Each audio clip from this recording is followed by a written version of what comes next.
Paper 6 દાખલા number 24 3 centimetre ત્રિજ્યાવાળા સફરજનની કિંમત 8 રૂપિયા છે તો 6 સેન્ટીમીટર ત્રિજ્યાવાળા સફરજનની કિંમત શોધો। ધ્યાન આપજો ભાઈ, સફરજનની કિંમત શોધવાની છે અને સફરજન અહીંયા વજન ઉપર મળે, બરાબર? તો સફરજનનું મારે શું શોધવું પડશે?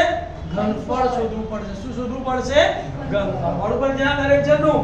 તો 3 સેન્ટીમીટર ત્રિજ્યાવાળા સફરજનની કિંમત કેટલી છે? 8 રૂપિયા છે।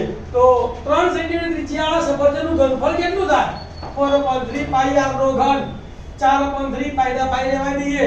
r બરાબર 3 છે તો 3 ગુણ્યા 3 ગુણ્યા 3 3 ઉડી ગયા, 3 તારીખ 9 9 ચોક 36 પાઈ સેન્ટીમીટર નો ઘન। એટલે આનો મતલબ શું થયો કે 36 પાઈ સેમી ના ઘન સફરજનની કિંમત કેટલી થઈ?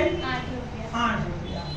હવે 6 સેન્ટીમીટર ત્રિજ્યાવાળા સફરજનનું આપણે ઘનફળ શોધી કાઢીએ તો ઘનફળનું સૂત્ર 4/3 પાઈ r નો ઘન। અહીંયા r કેટલા લેવાના? 6 સેન્ટીમીટર તો 4/3 ગુણ્યા પાઈ ગુણ્યા r નો ઘન એટલે 6 ગુણ્યા 6 ગુણ્યા 6 3 દુ 6 6 6 36 નું 72 એટલે 4 ગુણ્યા 72 ગુણ્યા પાઈ 4 ગુણ્યા 72 ગુણ્યા પાઈ સેન્ટીમીટર નો ઘન।